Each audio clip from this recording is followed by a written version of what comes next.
first thing one noticed was not the sight of the house, but the feeling it pressed into the bones. It loomed at the edge of the Alabama woods, its roofline crooked like a ribcage half sunk in mud. Its windows were not windows at all, but eyes, staring with dull glaze, and when the wind passed through, the shutters clicked shut as if a jaw were grinding teeth in its sleep. The timbers groaned at night, not from age but from memory. Each groan was a sigh drawn from deep within the earth itself, as though the ground resented holding the weight of what had transpired within those walls. And in those long, rancid evenings when the cicadas hushed and the moon poured milk-white light across the rotting porch, some swore they felt the air quiver, an inhalation, a slow drawing in of breath, the house itself gathering the night inside its lungs. It was said the house did not rot as other houses did. Boards swollen with humidity should have buckled, nails should have rusted through, but the wood remained damp as though slick with sweat. Some who touched the walls withdrew their hands sharply, swearing the planks beneath their palms pulsed, not steady like carpentry, but irregular, shuddering like a weak heart struggling to remember its rhythm. And those who lingered long enough, those foolish enough to sit in its silence past midnight, claimed they heard it. Not the whispers of rats, not the creak of foundation beams, but a heartbeat wet and staggering, pressing against the plaster as though it beat not within the walls, but just behind them. A secret organ, swelling, drowning, laboring against its confinement. "Do you hear it?" someone once whispered long ago, the voice of a girl, her face lost to memory, her name erased by time, but her words clung to the rafters, repeating themselves whenever the silence deepened. "Do you hear it?" she asked, and the walls answered with their damp thud, thud, thud. The house had been built with cruelty, they said, brick by brick with suffering as mortar, its beams nailed together with the marrow of the beaten and the broken. Its very frame was hunger. Hunger for voices, hunger for breath, hunger for the trembling pulse of those forced to sleep beneath its roof. And when too much cruelty filled its belly, the house exhaled, not in smoke or fire, but in sighs that bent the air heavy, like the breath of some unseen beast leaning over your shoulder. Neighbors refused to live close.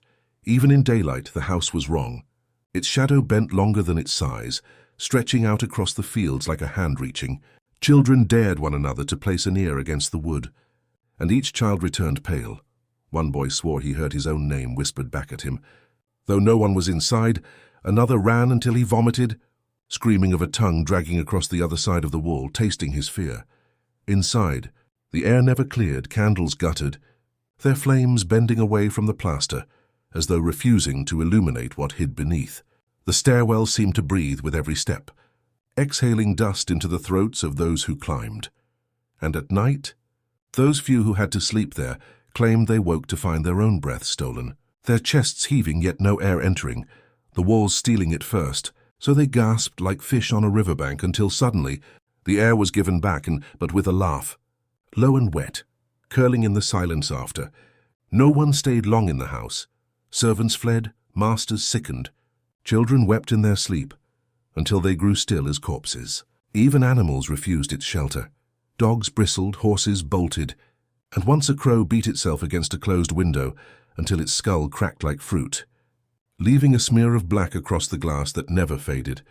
But still the house remained upright, still breathing, still remembering, and in those long midnights, when the moonlight withdrew, and the air grew so thick the lungs ached for relief, the timbers bent and shivered like ribs straining, the plaster cracked with a sound like tendons pulling, and from the deepest part of the house, behind the walls and beneath the floor, came the unmistakable, dreadful rhythm, the sound of a heart still alive, but no longer human.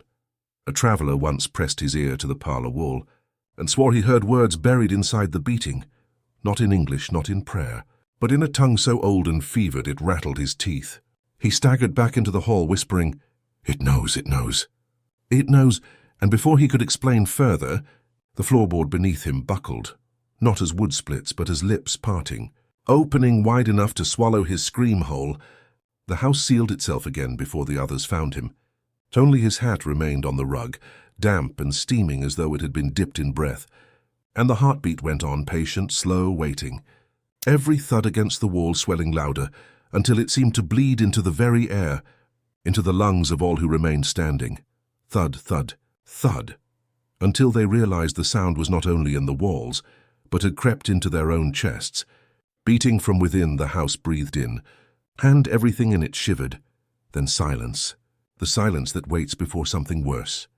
The fields did not sleep, even when the sun drowned itself behind the tree line and the stars smeared across the Alabama sky like pale wounds. The cotton rows refused silence. They bent and swayed, not with the wind, but with something older, something buried. Their stalks rubbed against one another like teeth, muttering low, muttering endlessly, and in their whispers was ash, and in their whispers was fire. To walk among them at night was to step into a sermon of the dead. Every leaf rasped like a throat-torn roar. Every blossom spread open like an eye that had seen too much and yet refused to close. It was said the fields remembered, that every lash, every scream, every drop of sweat wrung from broken backs had seeped into the soil. And the soil, thirsty and unholy, had learned to speak with it. She walked there often, the woman with hands scarred from labor and silence, the one they said carried fire in her chest. The stalks bent when she passed as though bowing, or perhaps reaching, their tips grazing her arms in faint, pleading strokes, 1,000 whispers at once, carried on leaves sharp enough to cut if she lingered. Do not forget, they hissed, their voices layered like choir and dirge together. Do not forgive, they moaned, and when she stilled her breath, she swore the soil itself shifted beneath her bare feet, as though something beneath the roots stirred, as though the earth had teeth and would bite when the hour came by daylight. The overseers strutted through those same rows, blind to their muttering.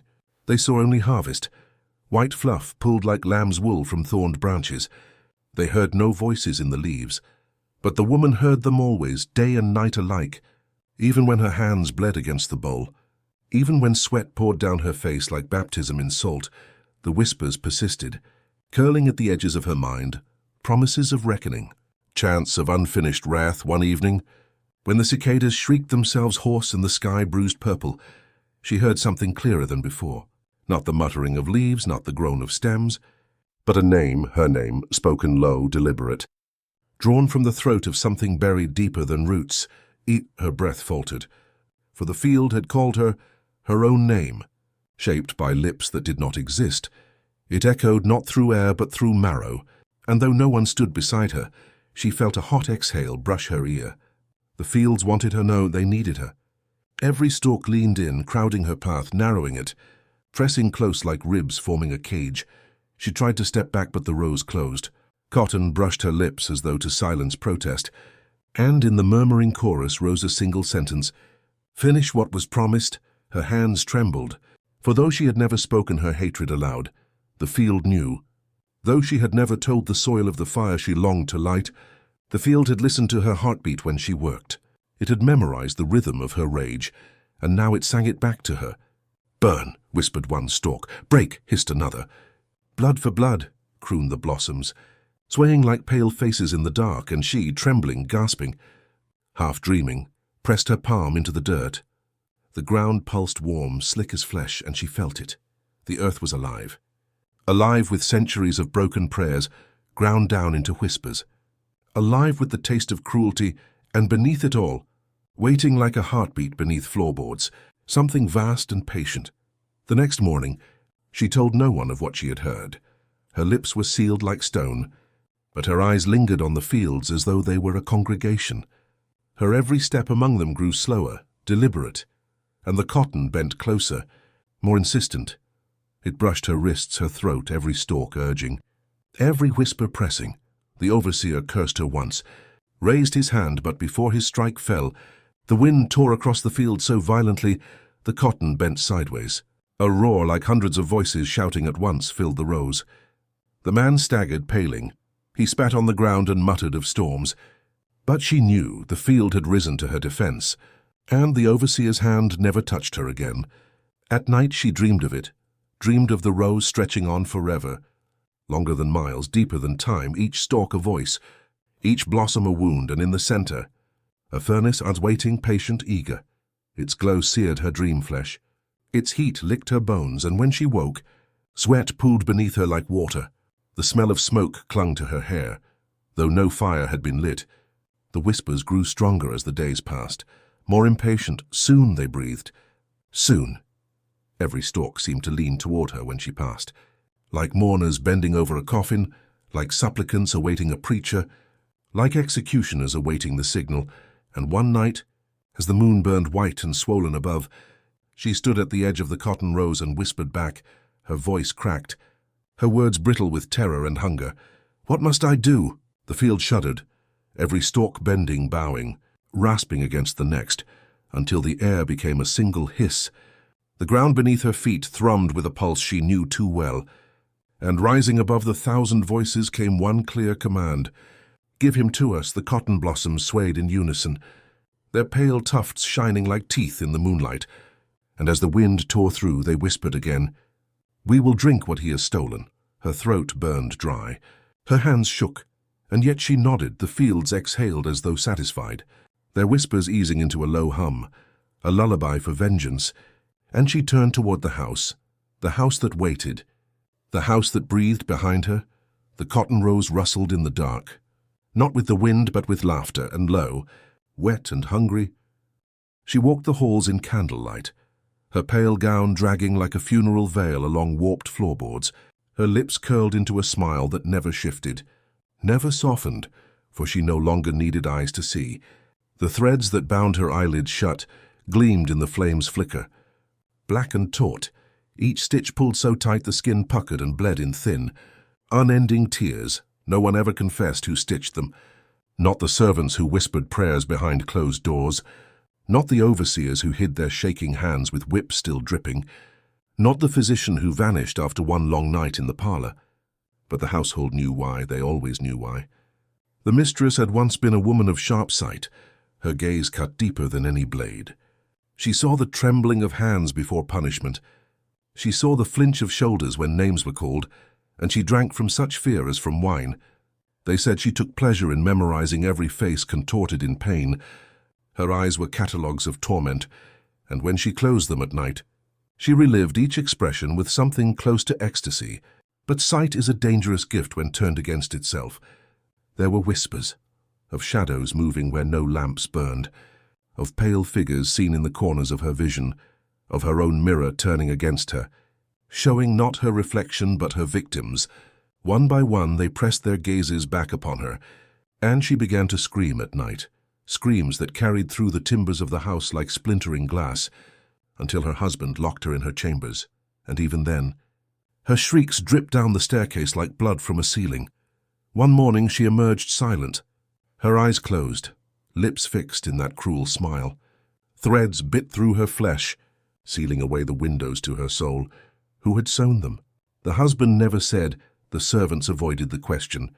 And she only laughed when asked, a laugh sharp and thin as the scraping of metal on stone. At night, she carried her candle through the halls. The flame swayed, casting her stitched face into monstrous shadows, and the boards beneath her feet seemed to moan in recognition. Those who caught sight of her claimed she moved with certainty, as though the threads did not blind her but gave her something else, a different vision, one not bound by light. "She sees us still," the servants whispered, "sees more than she should." Indeed, she seemed to know where everybody lay, every hidden glance, every trembling heart, even with lids sealed and blood crusting in their corners. She turned her face towards secrets like a hound scenting prey. She tilted her head and smiled wider, as though she could see not with eyes but with memory, with the weight of all she had consumed through her gaze in years past. And when she passed, the candles shivered, their flames bending away from her. Some claimed her stitches whispered, that if you stood close enough, the thread itself muttered curses, prayers in reverse, words meant to blind the living and open the graves. "She should not see," one old woman hissed in the quarters. "She sees too much," and yet none dared touch her. None dared cut the thread, for what if the eyes opened again? What if they unleashed everything they had seen? Every agony, every betrayal. What if her gaze no longer stopped at flesh, but burned straight through bone into the soul? They said she smiled, because she was watching something no one else could. Shapes in the air, faces in the walls, hands pressing through the plaster to caress her shoulders.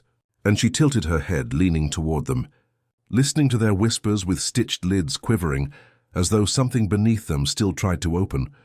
Sometimes she lingered at doorways. The servants found her standing there with her candle low, her stitched eyes tilted toward them. Her lips curled, and though she spoke no words, they swore they heard her voice inside their skulls, a hiss coiling behind their eyes like smoke. "I see you still," and they fled, choking, leaving her to drift on in silence. Her husband avoided her gaze, even sealed. It pressed against him like heat. He slept elsewhere, his chamber doors barred, but still her footsteps tapped outside at night. Her candlelight slid beneath the crack, and the sound of thread stretching filled his dreams until he woke weeping. One evening, a child servant vanished. No blood, no body. Only a single strand of black thread left upon the floor of the hall, taut, sticky, humming faintly. When burned, it released a stench like cooked flesh. The others understood. She had begun to stitch elsewhere, sewing not her own eyes now, but theirs, and yet no one stopped her, for fear that cutting the thread might free her lids, and what they had once seen, what they might yet unleash. She walked the halls in candlelight, her gown whispering against the floorboards, her smile bound in silence and flame, and as the candles dwindled, her shadow stretched longer, twisting across the house, until it reached the cotton fields beyond. The fields whispered back, rustling in time with her steps, as if bowing to their mistress, as if waiting for her command, and when she raised her face toward the night sky, the stitches quivered, threads pulled tight. Something beneath them pushed, straining, as though her sealed gaze was trying to open, trying to look upon the world again. The candle guttered out, and in the dark and only the sound of thread tearing. The candles did not burn like others. Their flames shivered, bent sideways, as if some unseen breath forever leaned upon them, and what dripped from their mouths was not wax alone, but memory. Thick and yellow, slow as blood clotting in a wound. The drops hardened not as formless pools, but into shapes that should not have been.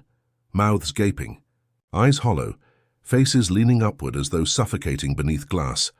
No hand carved them, no mold was ever set. The wax formed of its own will, and those who dared to lean close swore they saw likenesses emerge. The twitch of a lip they had known, the hollowness of a cheek once seen in terror, a face not imagined but remembered, dragged up from the past like a corpse drawn from mud. "Do you see it?" one servant whispered. Her finger trembled as she pointed toward the candlestick. The flame hissed, a sound like teeth grinding, and in the drip below a jaw had taken shape, lopsided, grim. Its mouth stretched wide in a scream that had never ended. The servant fainted before the wax had cooled. It became a ritual of silence. No one admitted to watching the candles too closely, and yet every eye was drawn in the dining hall, in the parlor. Even in the mistress's chamber, each taper wept faces into being. Each wick spat whispers low and sibilant, names, always names, muttered in the fragile crackle of fire. Names of the guilty, names of the cruel, and sometimes names of those not yet condemned. The wax did not wait for night. Even in daylight it dripped its cursed memories, figures swelling from pale pools, fingers, eyelids, teeth pressing against the surface, as though the dead themselves sought to rise through wax instead of earth. But the sun made their features sag, and they collapsed into puddles that hardened into shriveled masks. Each mask brittle, fragile, yet when stepped upon, they shattered with a scream. Thin, reedy, too small to belong to human throats, some servants claimed to have heard their own names, spoken in whispers while they polished the brass or swept the rugs.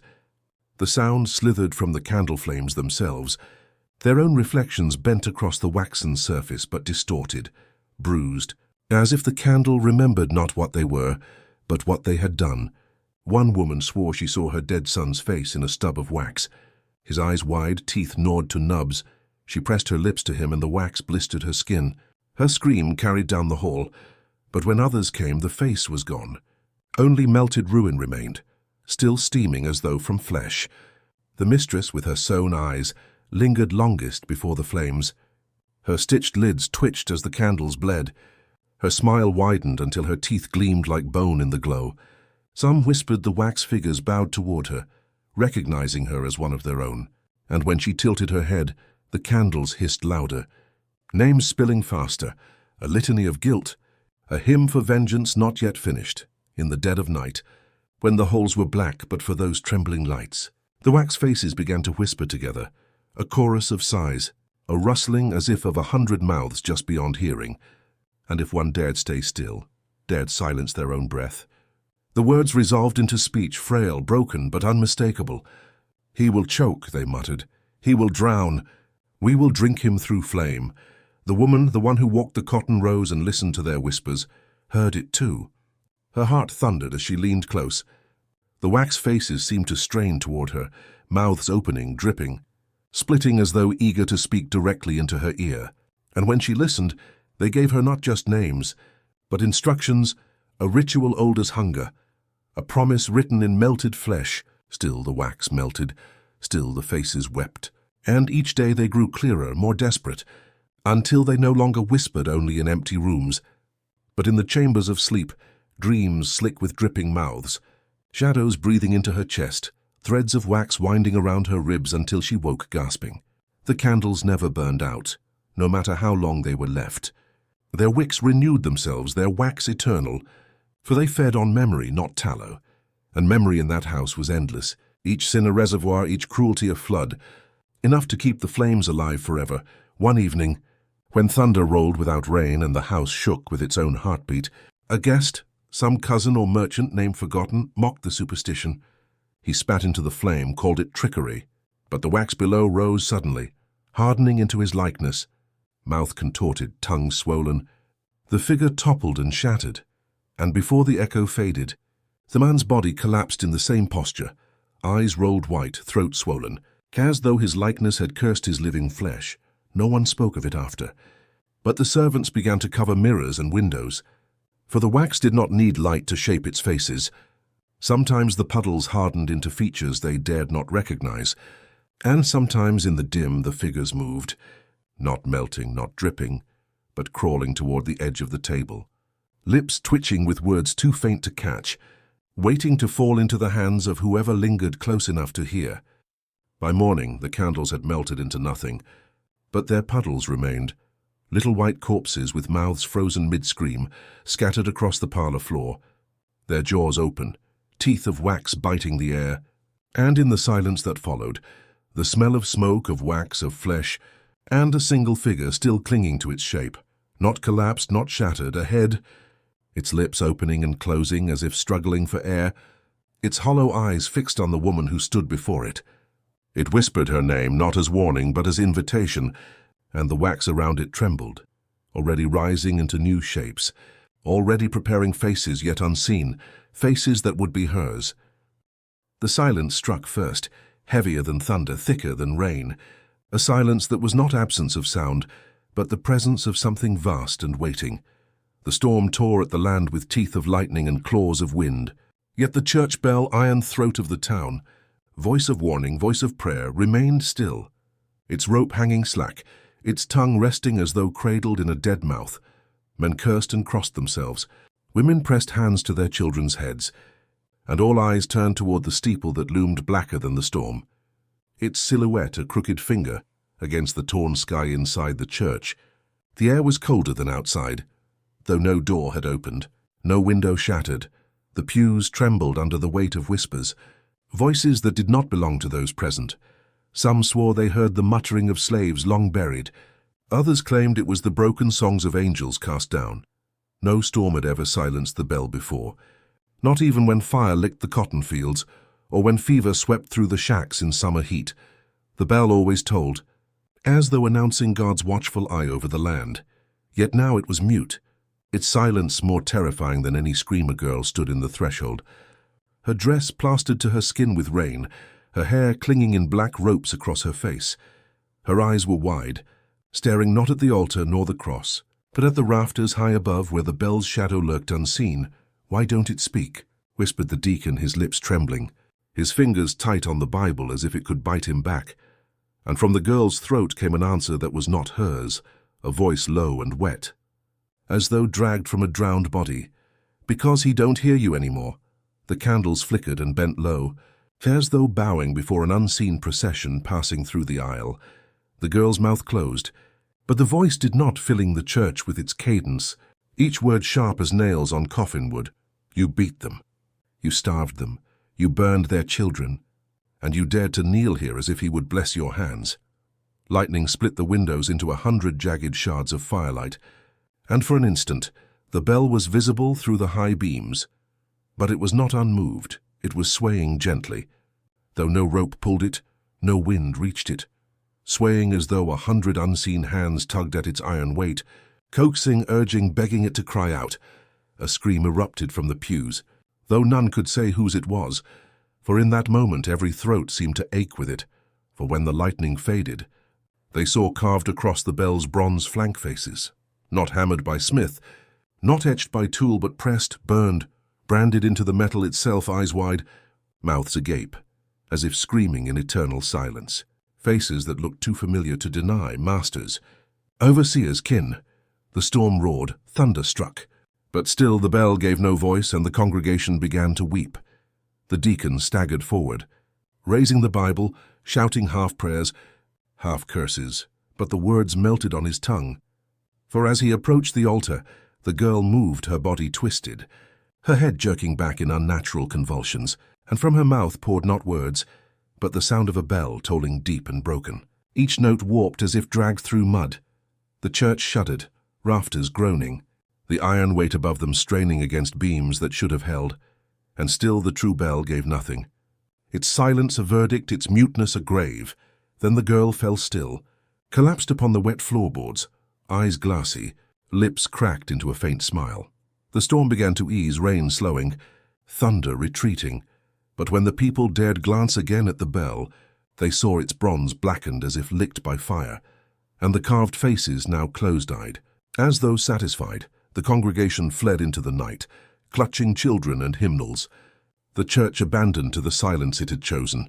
Only the girl remained, lying in the aisle, rainwater pooling beneath her. Her chest rose once, and as she exhaled a faint mist left her lips, and in that mist a whisper clung to the beams, rising toward the bell where it disappeared. When dawn came, the storm was gone, the fields steaming in morning heat, but the bell was found cracked through the middle, as though something had clawed its way out from within, and in the pews, carved deep into the wood, were 7 words, gouged as if by burning fingers. God has turned his face away. But as the morning sun strikes the steeple, a crow lands on the shattered bell, pecking at the crack, until something pale and waxen slips through, like a face half-formed and waiting. The forge fire was not meant for women's hands, nor for slaves' breath. Yet on that night it bent toward her as though it had always been waiting. The air within the shed was choked with heat, the stone walls sweating. The chimney coughing sparks into the storm-wrung dark beyond iron rods, hissed where they lay half-buried in the coals, their edges bleeding orange, their cores molten, like veins filled with liquid rage. She entered barefoot, rain dripping from her dress, steam curling where each drop kissed the floor, and though the iron was alive with fury, though the furnace glared like a beast with its throat torn open, her palms reached forward without trembling. The men who worked that pit never told the story the same way. Some swore her shadow stretched longer than the room itself. Others claimed the flames parted at her touch, as reeds in the river yield to a ghost passing through. But all agreed on one thing. When her hands brushed the bars of burning iron, it was not she who recoiled, it was the fire, the overseer. Pale as chalk, whispered through teeth clenched tight, "The devil shields her skin." But the blacksmith beside him spat blood into the dirt and muttered, "No, it's the Lord himself come to answer what's been prayed in silence," for the coals sang under her fingers, not hiss, not crack, but a sound like voices buried in ash, words that slid into the marrow of every witness. They leaned closer despite their fear, straining to hear, though each syllable seemed to carve its way through the tender flesh behind the ears. "Names," one whispered later. "I swear it was speaking names." Her face was still, yet her eyes gleamed, as though something within them mirrored the fire's color, gold and red, molten and alive, and as her hands pressed deeper, the iron seemed to soften, bending not as metal but as flesh, rippling, yielding to her will. The overseer took a step forward, whip in hand, but the lash sagged as if drunk, the leather curling weakly to the floorboards. He raised it again, but the heat thickened, pressed him back until his breath rattled and his knees buckled. His eyes, wide and white in the furnace glow, darted toward the others, yet none dared move, for they saw her then not as servant but as sovereign. She turned, palms glowing faintly, as though embers rested beneath her skin, and the men staggered back, struck by a fear older than Scripture. Her lips parted, and the breath that left her mouth shimmered, visible in the heat, a breath thick as smoke but sweet as sap. It rolled through the forge, over the iron, into the corners of the room, and where it touched, shadows convulsed as if scorched. "She carries it," someone croaked, too afraid to name what it was. But the fire seemed to know, bending again, flaring outward, licking up the chimney in a rush like wings beating. From that night on, the story split. Some said she was marked for vengeance, chosen to wield the furnace's tongue. Others whispered she had bargained, that her soul was fed into the coals long ago, and only now did the fire come to collect. But all who stood in that shed swore to their graves they saw the same final act. She drew from the heart of the furnace a length of molten iron, and though it sizzled like a living thing, it lay across her palms without harm, cooling to black the instant her fingers closed around it. And when she lifted her eyes, the iron was no longer iron. It bore the impression of a face warped and stretched, lips parted in a silent scream. She raised it high as the storm outside split the sky, lightning spilling through the gaps in the roof, casting the mark across every wall, and with that, the overseer shrieked and fled, though he found no door, for the exit was swallowed by heat that breathed like a creature at rest. Her voice followed him into the dark, low and steady, each word hammered as if on the anvil of her chest. "You fed them fire every day, and now fire is all you will taste." The blacksmith covered his ears, but the sound threaded through bone, sinking deeper, making marrow quake. When he opened his eyes, the furnace roared not with flame but with faces, hundreds of them pressed against the glow, eyes wide, mouths wide, all exhaling smoke that curled like hands reaching for her, and she did not retreat, nor tremble, nor cry out. She only inhaled, and as she did, the fire bent wholly into her, the furnace coughing empty, the forge falling silent. When the men stumbled into the night at last, they swore the storm itself had fled from her, clouds pulling away, leaving the land in eerie calm. But the forge behind them did not cool. It stayed warm, breathing, as though her heartbeat pulsed through the stones themselves. And in the morning, the anvil bore new etchings, scorched deep into iron none could scratch. 3 words that were not prayed but promised: "Her fire waits." Yet that was not the end, because as the dawn spread over the fields, workers swore the cotton itself smoked, faint curls rising from each stalk, and in the mist her figure walked, palms glowing faintly, as though the land itself had become her furnace. But just before the page bleeds to black, the sound of teeth clattering in water is heard, the river murmuring of bones to come.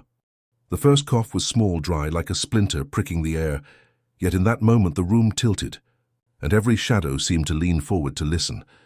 The master sat in his chair, the high-backed oak worn smooth by years of his weight, his cane resting against the arm, the fire hissing low in the grate. But the air around him was wrong, heavy, thick, not the stillness of night, but the suffocating press of something alive and watching. He shifted, tugging at his collar, his lips wet with spit that would not swallow, and still the silence deepened until it had weight, until it draped across his chest like a burial cloth. The servants dared not move, each held to the corners, their eyes fixed not on him, but on the gloom gathering near the ceiling beams, where the candlelight should have reached but did not. He coughed again, harder, this time clutching at his throat, veins rising along his temples, skin blotching red as his breath came ragged. "Fetch water," he rasped, though his voice was not his own but dragged low, as if each word were caught in molasses. Yet no one moved, for the pitcher on the table already quivered, its surface rippling though no hand touched it, and the water within turned black as tar before their eyes. The master's gaze snapped toward it, terror spilling across his face. But when he opened his mouth to call out, only a thin coil of shadow slipped from between his lips. It twisted upward, slow, deliberate, the way smoke curls from a dying wick, and as it rose it thickened, darkened, until the servant saw that it was not smoke at all. It was the shape of fingers, long and trembling. Clutching at the air as though dragged unwilling from his lungs, he gagged. Convulsed, his chair rattling against the floorboards, eyes bulging with the effort to breathe, the cane fell, striking the wood with a crack that echoed like a pistol.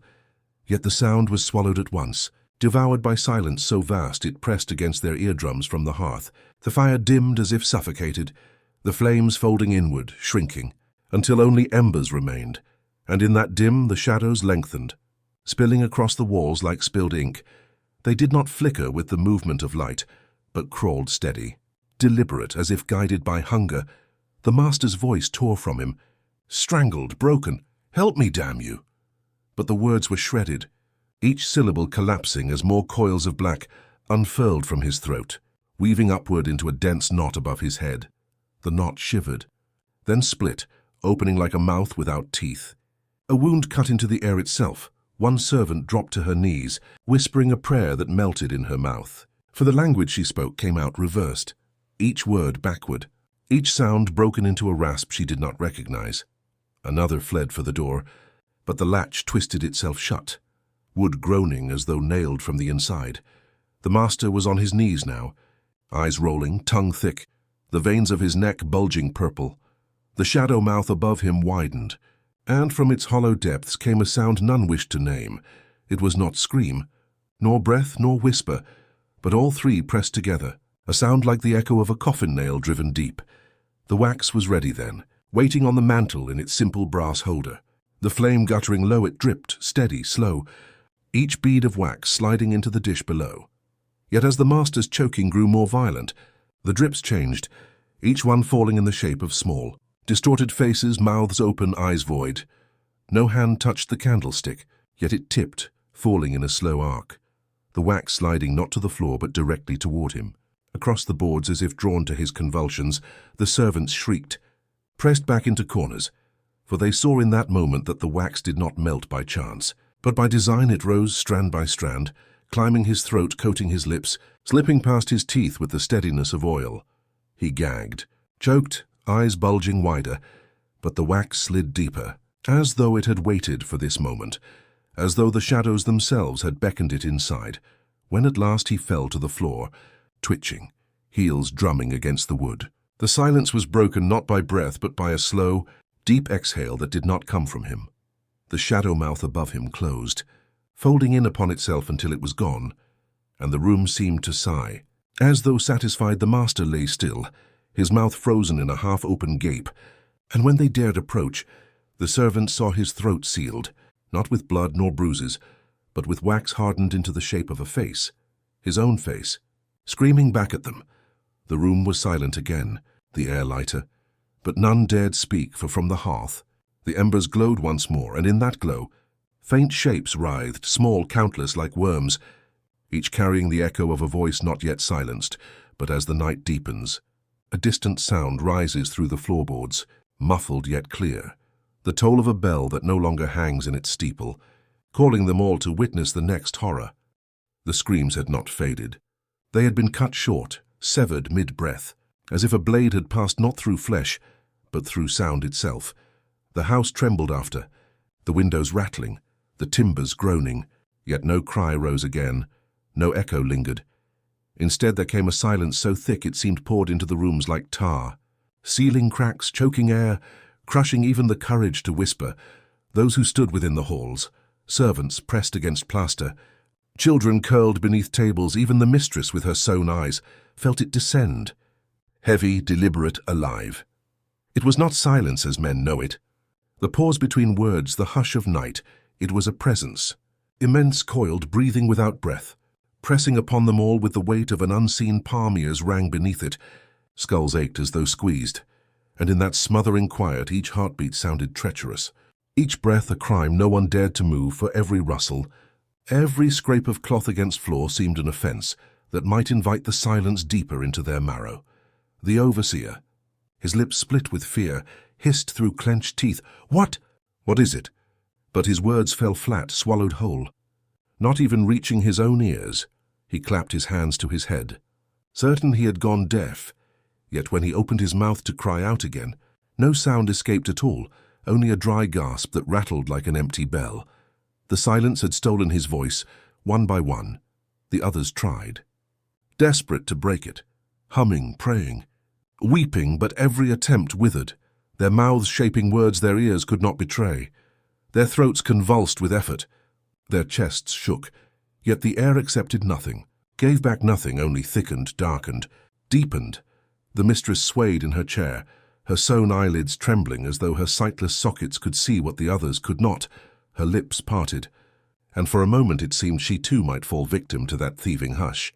But when she spoke, her words carried, not as sound but as vibration trembling through the wood of the chair. The floorboards beneath, do you feel it? The price being named?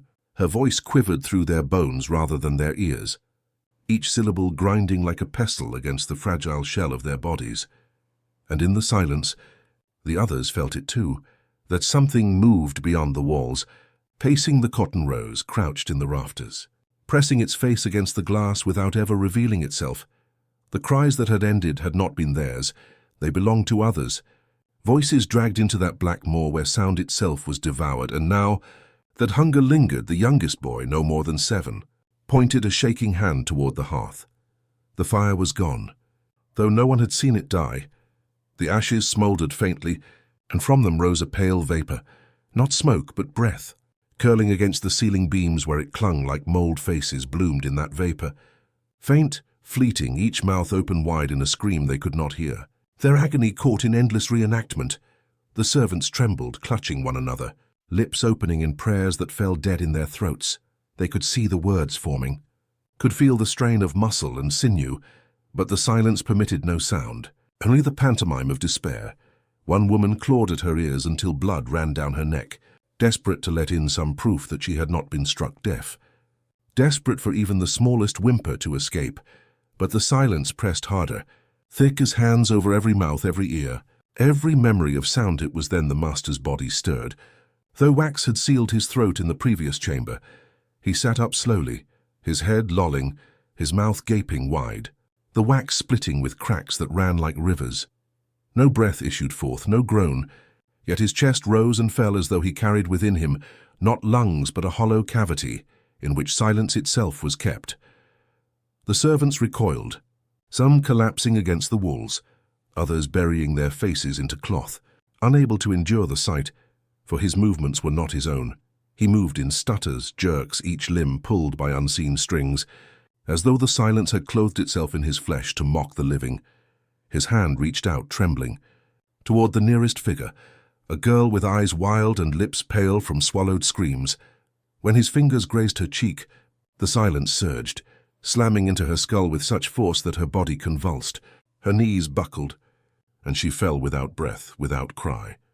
Without farewell, her lips still moved as she died. But no sound marked her leaving. The mistress tilted her head toward the trembling others, her sown eyes twitching.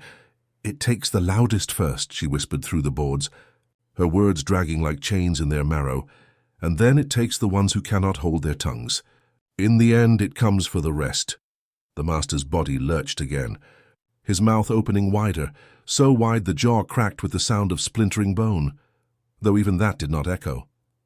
The wax shattered fully, spilling across his chest in pale shards, and from his throat poured not breath nor cry but a tide of vapor. Thick, writhing, filled with the faces of the silenced, it filled the chamber, clinging to their mouths, their nostrils, their ears, smothering them in a silence so vast it threatened to erase even thought. And just as the last candle guttered out, the silence broke, but not with sound. It broke with the sight of the vapor faces rushing downward into the floorboards, vanishing into the earth below, as though feeding something buried deep beneath the cotton fields. Yet as the last line fades, the boards themselves begin to thrum, faint at first, then louder, until the beat is unmistakable, the sound of a heart pulsing beneath the soil, waiting for its harvest of blood. The first thing the villagers saw that morning was not smoke rising from the chimneys nor mist curling through the fields, but a strange yellow sheen on the house at the hill's crest, as though the walls themselves had been lacquered overnight by hands unseen. And the windows, oh, the windows wept, the panes glistened with tears of hardened wax, streaked downward in lines thick and uneven, as if candles had burned themselves to exhaustion upon the glass. And yet no candle flame lived inside that place, not for years, not since the family had sealed its doors. And still the house had cried. Children were the first to approach, daring each other to touch the brittle trails with the courage only youth can summon. And when one boy pressed his finger to the frozen drop, he pulled back sharply, for he swore he felt something slick, alive, curling across his skin, a tongue, wet and searching, though nothing remained but the dull yellow bead. The elders gathered in the square and muttered the words they always muttered when the hill house stirred. The curse is not finished. The curse has found another mouth, but no one dared climb higher than the gate, for the wax seemed to spread with the sun, softening into a luminous ooze that made the glass appear to breathe inside. They said shadows moved without their anchors, drifting from corner to corner like blind moths circling a wick that no longer burned, and if you leaned close enough to the windows, you might hear them whisper, though none who tried returned with a clear mind. For silence was not silence in that house. It was hunger. "Wax does not weep," one of the women whispered, clutching her shawl. "Unless something burns where no fire should live, then let it burn," a man answered, voice low, "so long as it stays behind those walls." But the house never honored boundaries, never kept its grief contained, and by dusk the yellow trails had thickened, dangling from the window frames like stalactites, dripping onto the earth where they hardened into twisted shapes. Some curved like ribs, some sharp as teeth, and the ground beneath them seemed to pulse faintly.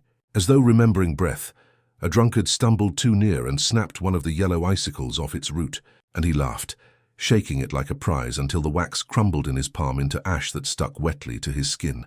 And in that ash was something pale, something small, like the nail of a child's finger, and the laughter died in his throat by nightfall. The church bell rang without hand to rope, deep and uneven, as if the very air was struck, and the villagers gathered trembling under its hollow toll, for they knew the bell only spoke when the house had taken notice of the living. And this time it had chosen to cry where all could see. A wind rose, sour with the scent of extinguished tallow, and as it swept through the square, shutters banged, doors rattled, and the candles on every altar guttered into darkness, leaving only the hill house alight, glowing faintly from within with the same thick yellow sheen, as if the glass itself had swallowed flame. "What does it want?" A voice quavered from the crowd, too quiet to bear an answer. The old midwife, whose eyes had long gone blind, but whose ears heard deeper than most, tilted her head and whispered, "It wants to be touched, it wants to be entered. It wants a mouth to match its tears." The people shuddered, some covering their ears, some clutching rosaries, some simply staring up at the weeping windows that seemed to watch them in return, blinking slowly as if each streak of wax was an eyelid folding open, folding shut, dripping vision across the night. And then came the sound, soft at first like fingernails against glass, then stronger, like fists pounding from within, and at last a scream muffled and wet, as though someone inside the house was pressed against the panes, throat packed with wax, trying desperately to force air into a shape of warning. But the panes did not break. They only bulged outward, trembling as though ready to burst, yellow tears spilling heavier, until the ground at the gate gleamed with a film thick enough to catch moonlight, and the villagers drew back, for the sight was like a lake of liquid eyes staring upward. "Waiting!" The midwife turned her head again, her blind sockets glowing faint with reflection, and she whispered a final word. "Choose." But none dared ask what choice she meant, for just then one of the windows cracked. The sound was like bones splintering, sharp and brittle, and from the fracture seeped not wax but something darker, thicker, red seeping through yellow like blood through fat, and the scream within sharpened until it sounded less like a human cry and more like the bell itself had been given lungs. The villagers fled, but the drunkard who had handled the wax stumbled last, his palm still coated in ash and nail, and when he looked down he saw his own hand bubbling, softening, dripping wax of its own, each finger curling and melting as if eager to join the weeping glass above.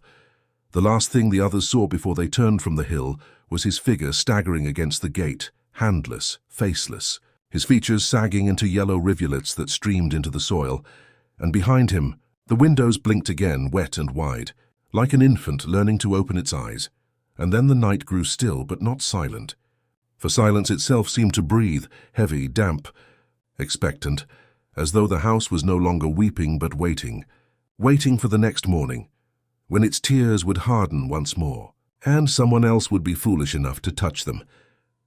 The earth remembers what men wish it would forget, and in that field memory grew thicker than roots, heavier than stone, until the very ground recoiled from the touch of seed and rain. It was the place where the master's body had fallen, twisted and gasping, his throat split by something not entirely of blade or hand, and from that night onward, nothing green ever dared rise again. The villagers said it was not death that soured the soil, but judgment, that the earth itself had spat his blood back out. rejecting even the worms that tried to drink it, and where others planted corn or cotton, only a black crust hardened, slick as tar. Unbroken by stem or stork crows circled above but never landed, their wings beating patterns in the dusk sky, as if warning the living not to tread too close, and the few who crossed the boundary claimed the soil pulsed underfoot, like the hide of some vast animal still breathing beneath the surface. One woman swore she saw the dirt shift in ridges, as though a hand beneath was reaching upward, fingers pressing the crust but never breaking through, and she whispered to her child, "We walk faster, we do not look back, for he is still under there, and he has not yet learned silence by day."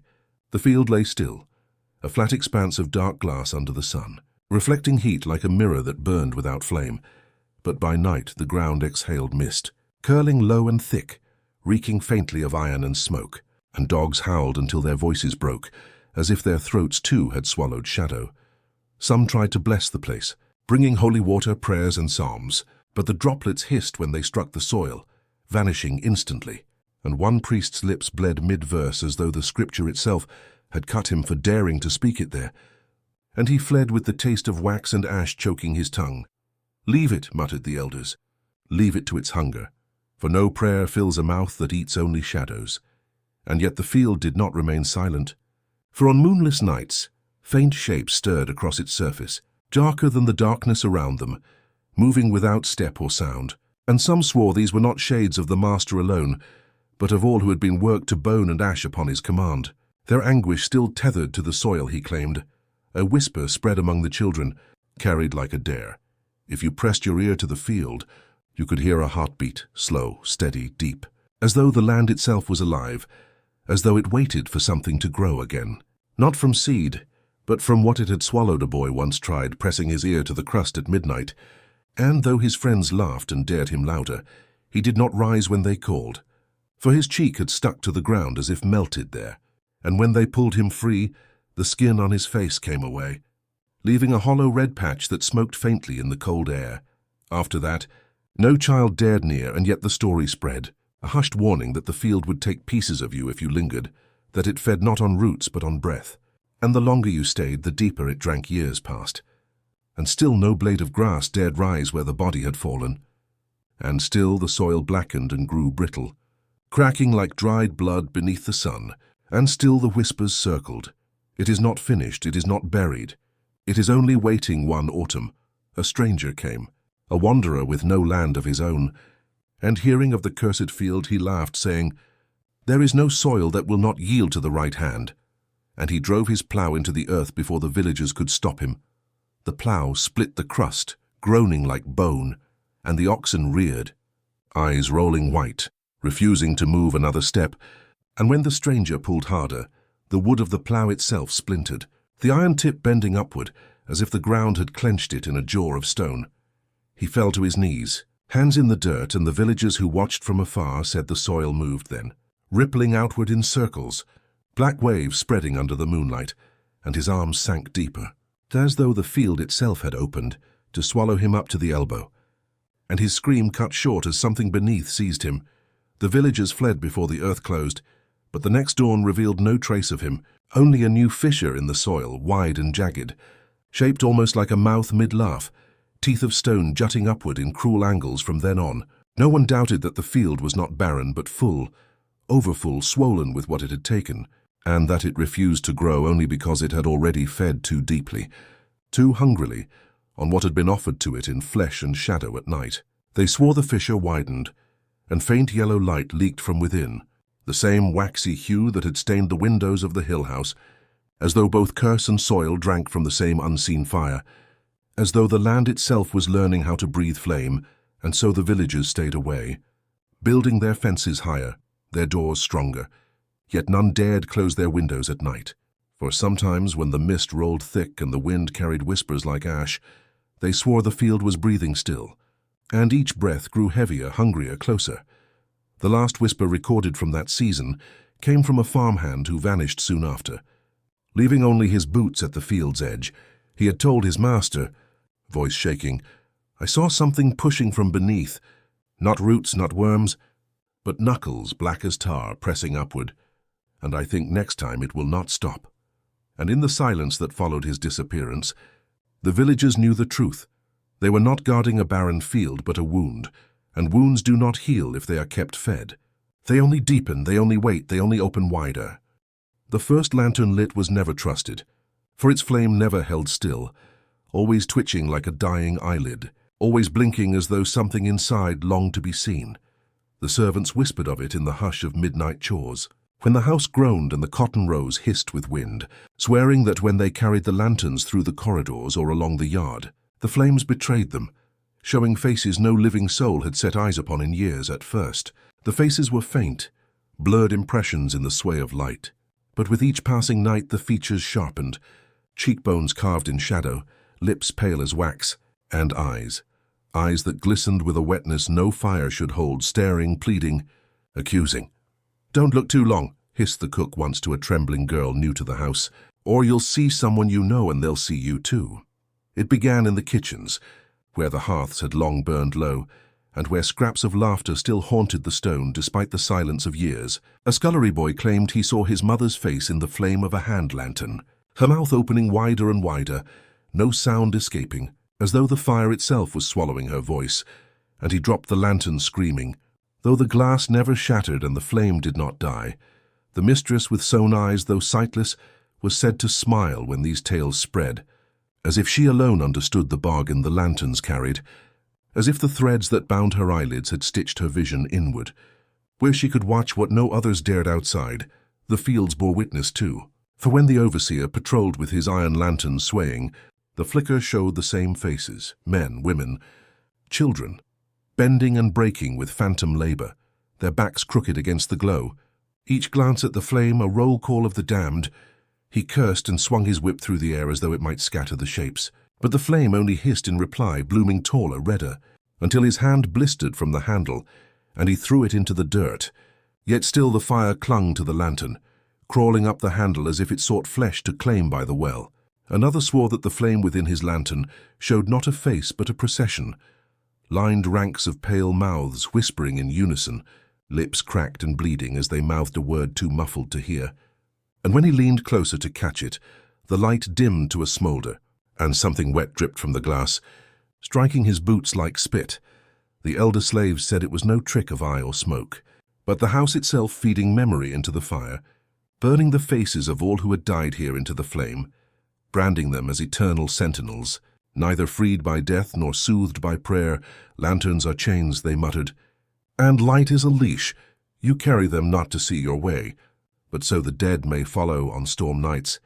When thunder broke the sky, the lanterns burned without oil, flaring on their own as though struck by lightning, and every face within the fire twisted in agony, eyes rolling upward, mouths stretched to scream, but no sound came, only the creak of the timbers above, and the endless groaning of the house that seemed to breathe in rhythm with their silent cries. One brave soul, a woman with hands raw from picking cotton, tried to snuff a lantern by pressing her fingers over the glass, thinking to starve the flame. But the moment her skin touched the pane, she saw her own reflection staring back from the flame, her face already hollowed, eyes dulled to glass, as if the lantern had taken her tomorrow and fed it into its hunger. She pulled away, shrieking, and her hands smoked as though she had pressed them against the furnace itself. Yet no scar remained, only the lingering taste of ash on her tongue, and a knowledge that her death had already been rehearsed. The master forbade the servants from speaking of it, though he himself had seen it. One night his lantern showed the face of his father, long rotted in the ground, lips moving in some silent rebuke, and in rage he smashed the lantern against the stone, but the flame did not scatter. It slithered upward into the rafters like a serpent of fire, where it glowed for hours, coiling into a watching eye that blinked and blinked until dawn. By then, the household understood. The lanterns were not theirs to carry. They were carried by the dead, each flicker a borrowed breath, each spark a tongue refusing silence, and the living merely served as hands to bear them. The youngest servants learned to walk in darkness, preferring blind corridors to the light of those cursed lamps, but even then they could not escape, for the lanterns lit themselves, standing in the halls unheld, swaying gently as though rocked by invisible hands, faces flaring in their glass until the whole corridor seemed a funeral procession of fire. And then came the night, when the lanterns no longer waited to be lit. Their flames flared one by one at dusk, eyes opening across the estate, and every servant froze as the same face appeared in each. The master's face, pale and distorted, eyes wide in terror, throat slick with something black dripping down, as if the fire was remembering his death before it had yet come. The mistress with sewn eyes stood beneath the largest lantern, her lips moving in a smile, and though her threads kept her blind, she whispered words none dared repeat, and the lantern above her door burned so bright the glass bulged outward, like a swollen eye, leaking drops of wax that fell upon the floor like tears. The servants did not sleep that night, nor the night after, for the flames did not die at dawn, but burned on through daylight, their faces clearer now than ever, every flicker staring back with unblinking accusation, with hunger, and those who dared step closer swore they saw not only the dead, but their own faces too, distorted, hollow, waiting, as if already claimed. It was then that the crows left the fields and gathered upon the roof, hundreds of them, silent, watching, as though awaiting the moment when flame and flesh would finally become the same, and the house itself would be lit not by lanterns, but by the burning of all who remained within. It began with a single note, low and hollow, as though the throat of the night itself had been opened, spilling music where no voice should be. The servants froze in their tasks, hands stilled on broom and pot, for the sound drifted not from human lips but from the air itself, curling down staircases and across fields, weaving through locked doors like smoke from an unseen fire. It was a hymn, recognizable yet wrong, words of scripture stretched into unfamiliar shapes, their meanings curdled into curses, each syllable dragging behind it a shadow too heavy to belong to the living. The cotton rows trembled, though no wind moved them, and the lanterns swayed on their own, their flames bending toward the source of the sound like reeds bowing before a storm, their flickers shaping mouths that seemed to echo the hymn in silence. "Do you hear it?" whispered a boy by the well, clutching his chest. "It's inside me. Not outside, my ribs are the choir." And when he opened his mouth, the song spilled from him without his will, his eyes wide, tears streaking down his face as his lips moved to words he did not know. Others tried to hum over it, to drown it out with clapping or shouted prayers. But nothing could sever the tune. It seeped into the bones, into the floorboards, into the rafters, humming through marrow as though the house itself had become a great instrument, carved from bone and grief. The mistress with sewn eyes sat in her chair, head tilted, smiling faintly as the hymn wrapped around her like a shawl of smoke. And though she could not see, her lips moved with the words as if she had been waiting for them her whole life, as if this was the hymn she had stitched into her own silence long ago. The overseer stormed into the hall, his boots striking the boards in fury, and shouted, "Enough of this devil's noise! Enough!" Yet the hymn only swelled louder now, pressing against the walls, shaking dust from the beams, and when he raised his whip to strike the air, his hand faltered mid-swing, for the sound grew sharp, slicing through him like glass, and he dropped the lash, clutching his ears as blood trickled from them. Still the song did not stop. It curved. It layered, voices upon voices rising though no mouths moved, a choir of the unseen, each verse spiraling downward until the meaning of the words dissolved into a language older than the Bible, older than tongue, a sound like graves yawning open and closing again. Some fell to their knees, trembling, whispering, "It's them, it's them," come back to finish the prayer they were never allowed to finish, and others fled into the fields, but even there the song followed, humming in the soil, vibrating in the roots, until the black ground quivered like a drum stretched too tight. At the well the water itself rippled in rhythm, reflecting not faces but shadows, figures standing at the rim who were not present, mouths moving in time to the hymn, their reflections singing while the living stood mute and terrified. Above one woman dared to press her hands over her ears, and she screamed when her palms grew hot, as though the sound itself was burning through her flesh, searing her with words she could not refuse to hear. And when she pulled her hands away, faint lines of scripture were blistered into her skin, twisted backward, unreadable but alive. "Don't close yourself to it," murmured an elder, rocking slowly, his eyes shut, "for if you shut it out, it comes from the inside instead." And indeed, the song began to coil inward, humming not around but within, each heart a drum, each lung a pipe, each throat a hollow vessel, until the living were but instruments, their bodies bent to carry a music they did not command. The lanterns flared brighter, their flames reshaping into human faces once more. But now the faces sang, their mouths opened and closed with the verses, silent yet in perfect rhythm with the sound that no throat released, eyes rolling as if in ecstasy or torment, indistinguishable from one another by the third night. None dared sleep, for even in dreams the hymn lingered, a chorus of the lost repeating verses backwards, urging them to remember names long buried, faces long scorched from memory, histories never recorded in book or ledger, but still etched into the marrow of the land. And when the hymn reached its crescendo, the house shook as if struck by thunder. The floorboards bowed upward, the windows rattled until cracks ran through their panes, and the very rafters groaned like ribs about to snap. Then silence. Sudden, absolute.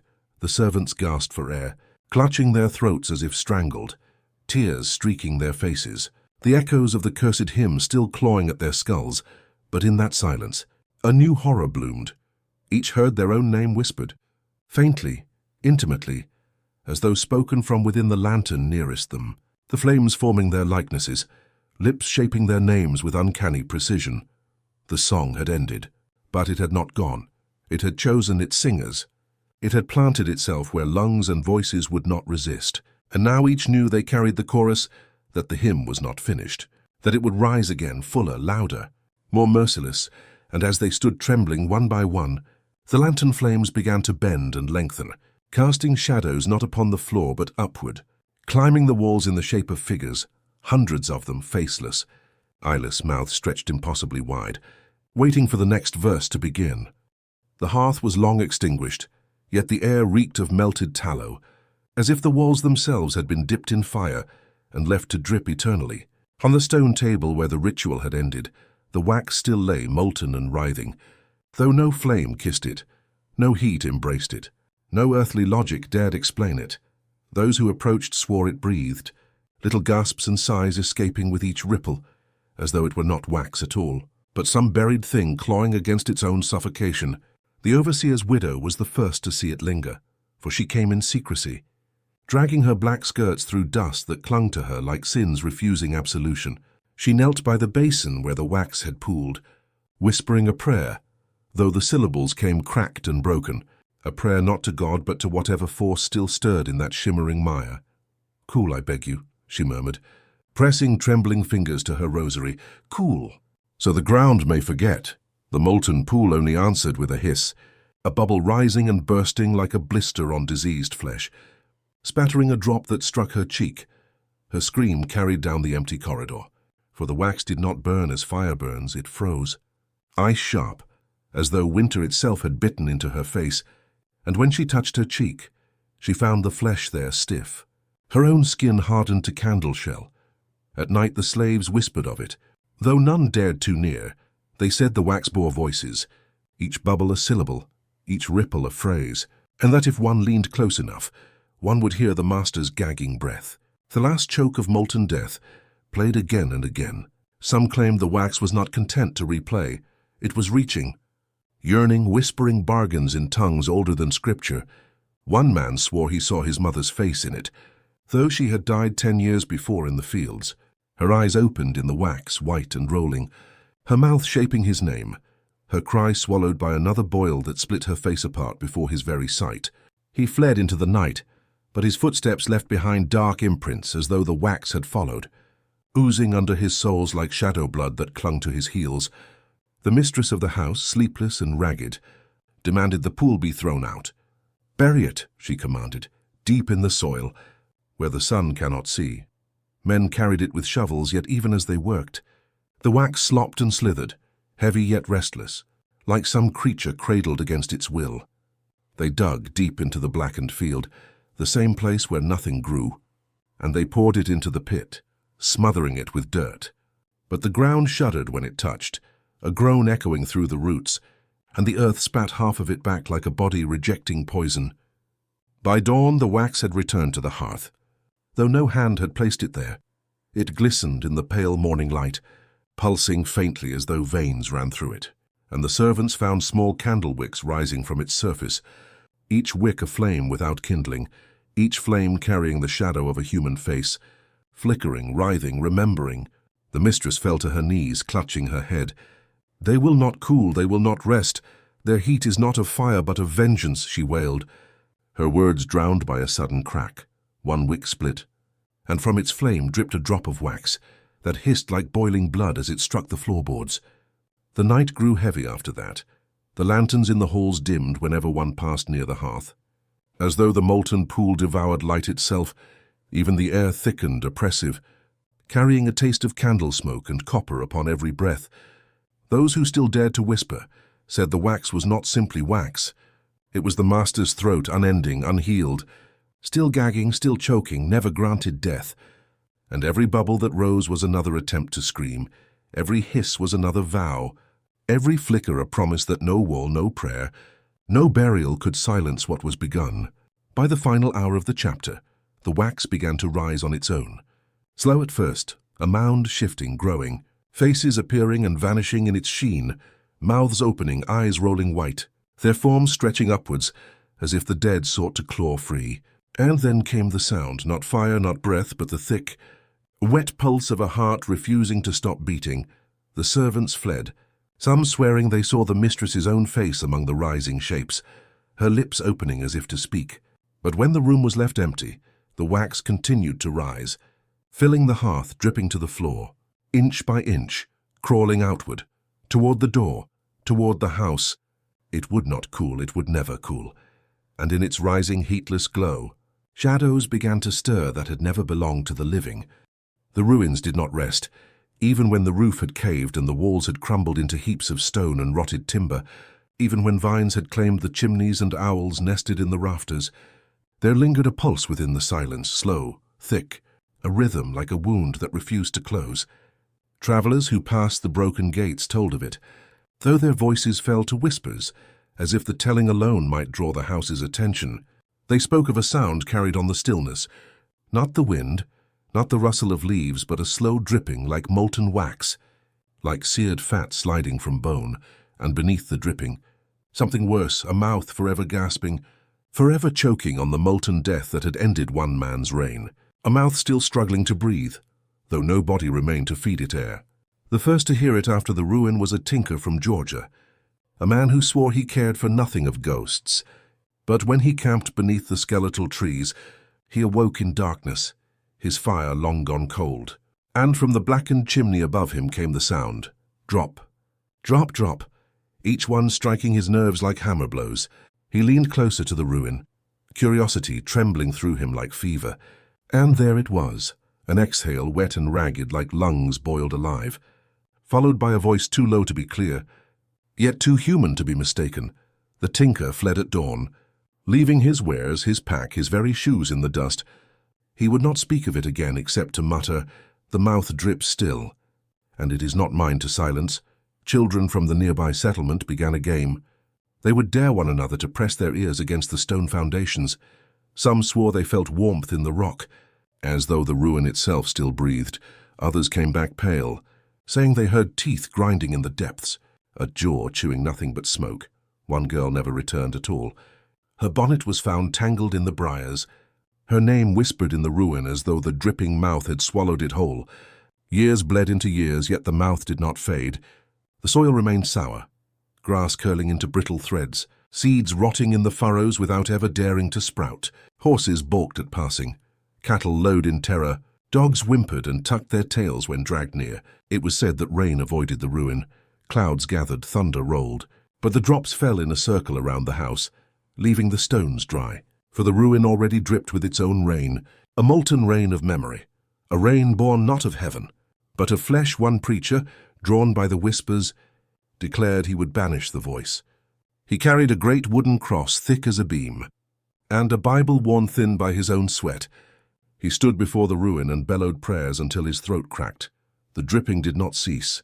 Instead the sound shifted, louder, heavier, like tar falling from a height, splattering, staining, and in the pauses of his prayer came the gasping, "Closer now." Wet lips forming words too mangled to be divine. The preacher's eyes rolled white. His knees buckled and he fled into the woods. When found the next morning, he was alive but speechless. His mouth hung open, jaw slack, as though it too had been claimed by that eternal dripping mouth. The ruin grew quieter with the passing decades. But quiet did not mean peace. Quiet meant waiting. Quiet meant feeding its own hunger in silence. For those who trespassed too deep, swore they heard not only the dripping, not only the gasping, but the sound of more mouths gathering, a chorus of throats gagging, choking, swallowing wax that never cooled, mouths sprouting in the walls, in the trees, even in the earth itself. One hunter swore he saw a tree bend open, bark splitting to reveal lips slick with sap that dripped like tallow. It whispered his name before he fired his musket into the night. The ball struck true, but instead of wood splintering, he heard teeth shatter, and in the silence that followed, the dripping began again, louder, closer. By then the villagers would not near the place, but they told their children never to walk the road after dark. For the ruin was said to hunger for mouths, to find them, to steal them, to keep its chorus dripping and gasping until the end of days. And when the moon lay swollen in the sky, travelers swore the ruin glowed faintly, not with fire, not with lantern light, but with the dim glisten of wet lips stretching across the stone. Dozens, hundreds, mouths opening and closing soundlessly, until one of them spoke and the dripping began again. On the eve of the century's turn, a storm broke over Alabama. Lightning tore the heavens, wind lashed the fields, and the ruin stood in the heart of it, untouched, dry as if shielded by some cursed hand.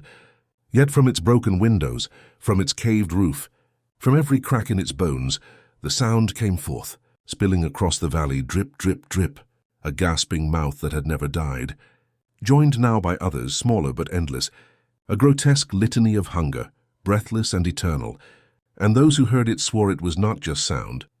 It was invitation. The ruin was calling, calling for more mouths, calling for silence to be fed with the living. When dawn broke, the storm was gone. But in the fields lay dozens of birds, each one with its beak torn wide, each one dripping wax from its throat, and the ruin stood waiting, its stones slick with sheen, its windows wet as if weeping. The mouth had not stopped, it would never stop.